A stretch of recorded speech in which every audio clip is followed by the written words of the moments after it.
How to get rich. I'm going to let you in on a secret. If you live in America or another free nation like Britain, France, Australia, something like that, you probably aren't going to be rich. Sorry to break it to you. Fact of life. But what you can have is financial peace. And I'm going to tell you how you can do it. First, you got to do some math. Get on a written budget, whether that's through paper or you use an app such like Dave Ramsey's Every Dollar. I recommend that one because it has most categories that an average person would use. So get on Every Dollar, put in all your income, put in all your expenses, and you're going to be amazed at what happens. Next thing, you got to start saving money. Save $1,000. Give yourself a cushion, right? Make sure. Oh, disclaimer. This is just for the average Joe. If you're making $300,000 a year, I don't think you need to watch this, but who knows? Maybe. But get $1,000. Then get out of debt. Pay off everything but the house. Pay off every car loan, every credit card, every line of credit, every loan that you got for a piece of furniture, everything. Pay off everything. And you will be amazed at how free your life is. Because let me tell you something about borrowing money. If I have a football and I give it to my friend Mike, Mike doesn't give me 2.5 footballs, right? No. Because he borrowed it and he returned it, right? Banks charge what's called interest. And the reason it's called interest is because if I gave you $3,000 and you gave me 8.5, you'd be mighty interested in doing that deal, wouldn't you? You're going to pay out the nose down the line and you're going to throw dollars down. If you don't have the money for it, don't buy it. Pay cash. Write a check. Like, do not borrow money. Right? Trust me, it's bad and down the line. Next thing you got to do, save enough money for 3 to 6 months of expenses. That's the minimum. 3 months minimum, 6 months preferably, year at the most. Depending on your temperament, I like to have about a year's worth of money in my account. I'm not there yet, but I want to. Next thing you do, start investing. This is where we're going to start. You got to start investing when you're young. You got to invest, doesn't matter what age you are. It's better when you're young. And especially if you're young, start now. And when it comes to investing, you got to know what an investment is. An investment is anything that is going to actively make you money, right? Let me say that again. An investment is anything that is going to actively make you money. A car is not an investment. A blender is not an investment, right?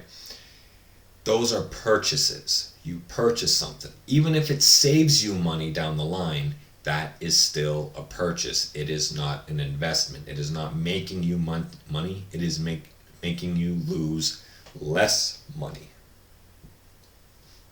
So, when it comes to investing, here's some broad guidelines, and this is not financial advice. This is just some broad guidelines that you can find anywhere. 1, split your money into at least 5 different categories, right? At one of those categories should be a hedge of some kind.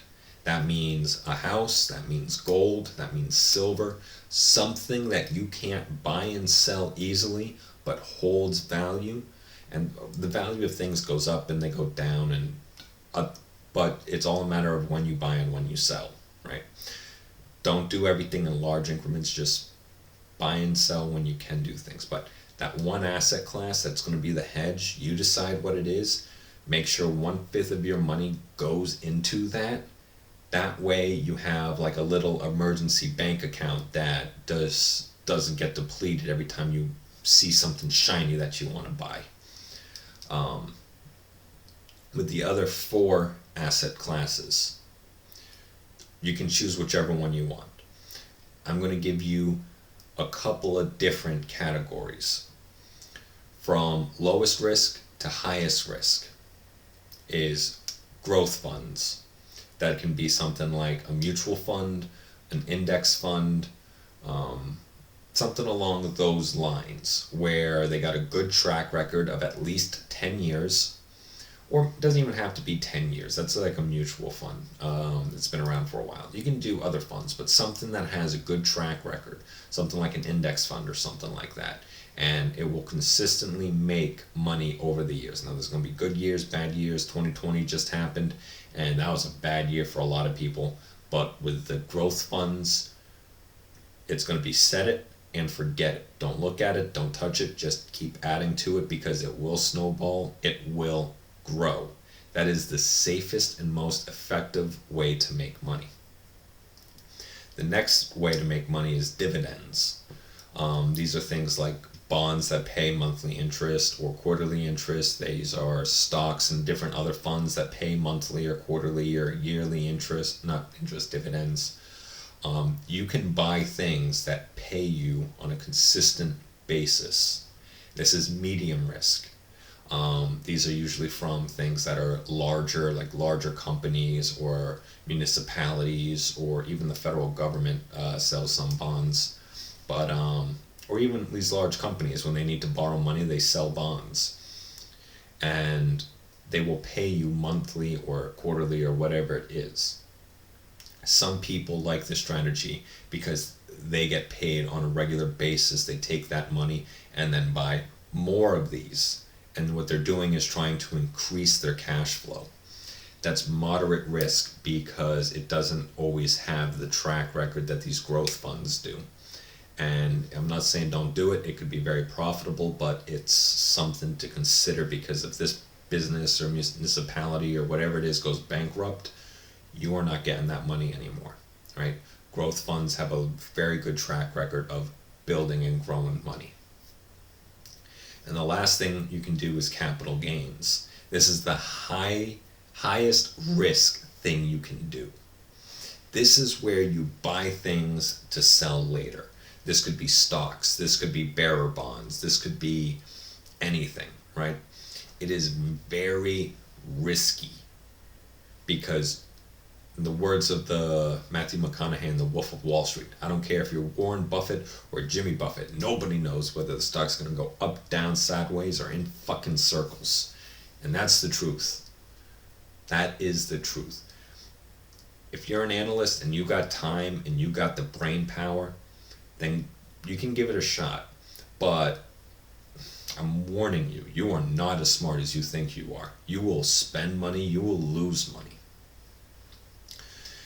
So those are the 3 different strategies when it comes to investment. I know I said split your money 5 ways, 4 after the hedge, and I only gave you 3 strategies. But with those different funds and strategies, you can split your money across those different asset classes. Minimum of 4. Split it up into 8, 20, 50, I don't give a damn. It might be better, but the reason why you never have more than 1/5 of your money in any one particular thing, because there's going to be growth and then there's going to be a market correction, and some people never recover from that. So you want to make it diversified, and that could be funds that deal in utilities, that could be funds that deal in technology, that could be funds that deal in oil, that could be funds that deal in anything, or it could be individual stocks if you want to do risk, or it could be dividend funds or dividend bonds or whatever. Just be careful with whatever you do. Diversify and figure out what you want to do with it. And that is why you always have 1/5 of your money in a hedge, whether it's your house, whether it's gold and silver, whether it's whatever. All right? And just know it's not going to be a sprint. You are not going to have financial peace overnight. But you work at it, you struggle, you watch your money, you will have financial peace. You will come to a point where you can say, I'm good. I don't have to worry anymore. I'm still going to have to work. But if something happens, I'm okay. And there's always going to be exceptions to the rule. There's always going to be somebody who gets cancer or gets paralyzed from the neck down or whatever. There's always exceptions. But for the vast majority of people, you can have financial peace. And you're going to have to suffer to get there. You're going to have to do things you're not going to want to do. You're going to do things you don't think you should have to do. Life ain't pretty. It is not. It is a struggle. And not to get all religious, but in the Bible, in the first book in Genesis, God curses the ground we walk on. So by the toil and sweat of our brow do we make our lives. Take that literally or metaphysically or figuratively or however you want to take it. That's the truth. We have to struggle. You can do it. I believe in you. You're stronger than you think. Good luck.